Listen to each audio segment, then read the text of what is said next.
میرا نام امر دتا ہے اور میں نے اس رمضان میں اسلام قبول کیا ہے.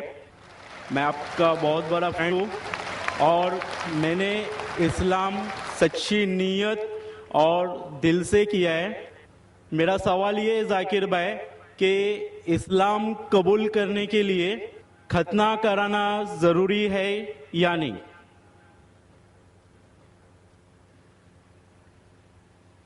بھائی صاحب ماشاء اللہ اس رمضان میں اللہ نے ہدایت دی انہیں اور امن کا مذہب قبول فرمایا.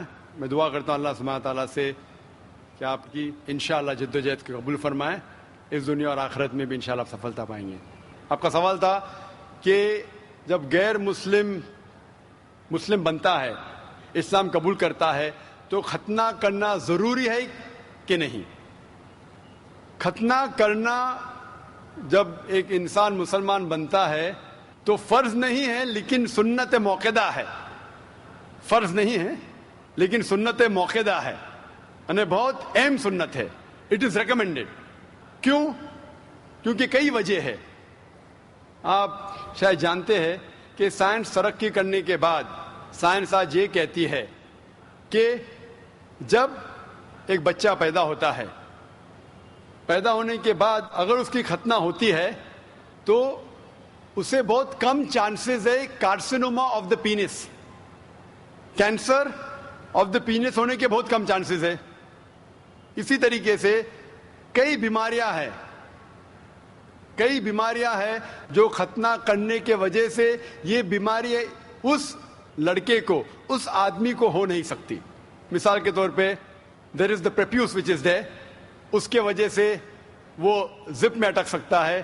دے can be problem with it.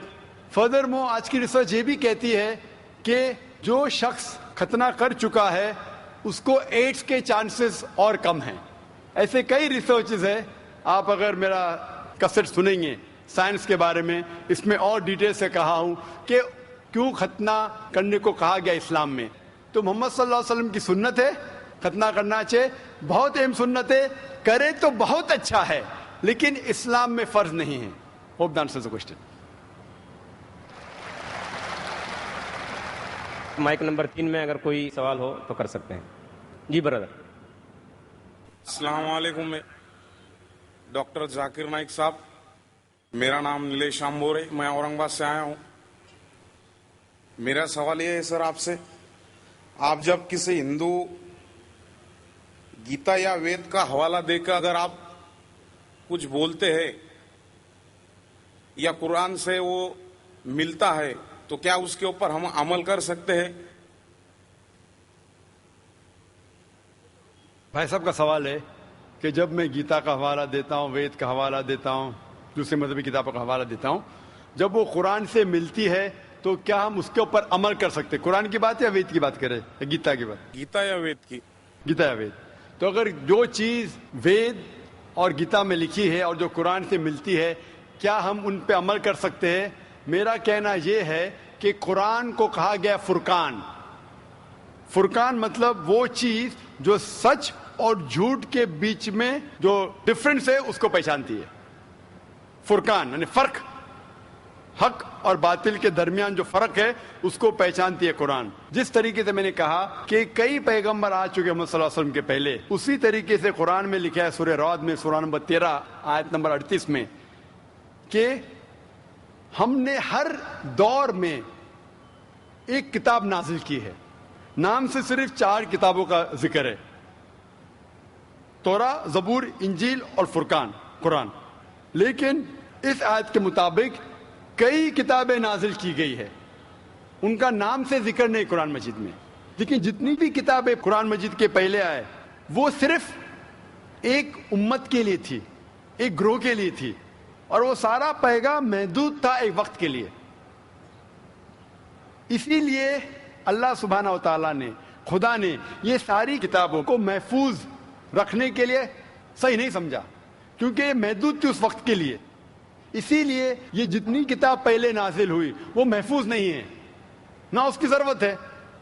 لیکن کیونکہ قرآن مجید آخری کلام ہے اللہ سبحانہ و تعالیٰ کا، اسی لیے اللہ سبحانہ و تعالیٰ خود کہتے ہیں سورہ ہجر میں سورہ نمبر 15 آیت نمبر 9 میں کہ ہم نے اس قرآن مجید کو نازل کیا ہے اور ہم اس کی حفاظت کریں گے۔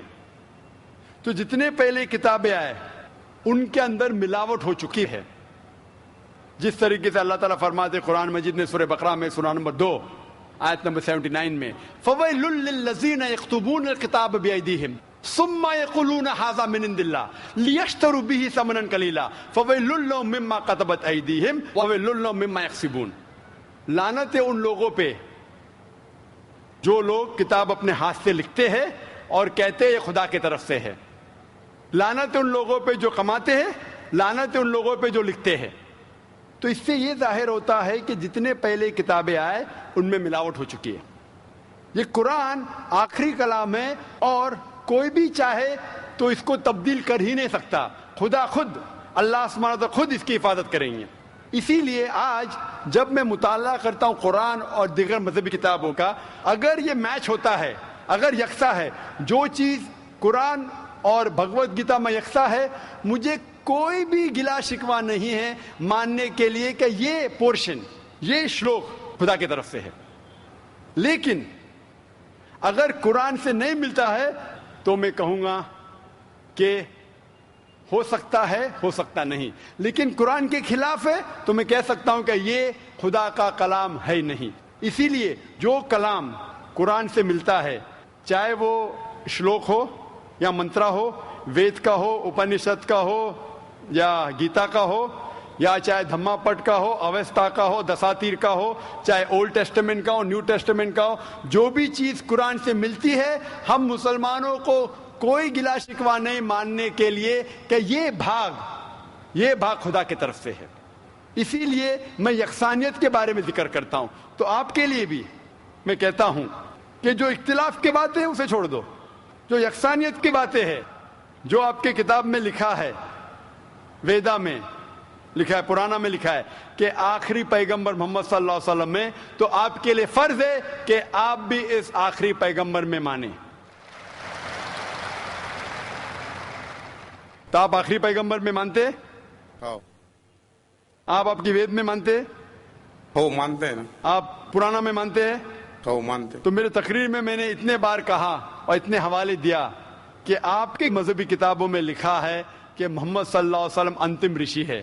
آپ کل کی پرانا پڑھیں گے تو ان کے والد کا نام لکھا ہے وشنو یاس عبداللہ، ان کے والدہ کا نام لکھا ہے سمتی آمینہ۔ وہ کہاں پیدا ہوئیں گے؟ سنبالا میں، مکہ میں، وہ چیف آف سنبالا میں، قریش کے خاندان میں، ساری چیزیں میں نے کہا۔ تو اب آپ مانتے ہیں کہ آخری پیغمبر محمد صلی اللہ علیہ وسلم ہے؟ ہو مانتے ہیں نا؟ ماشاء اللہ۔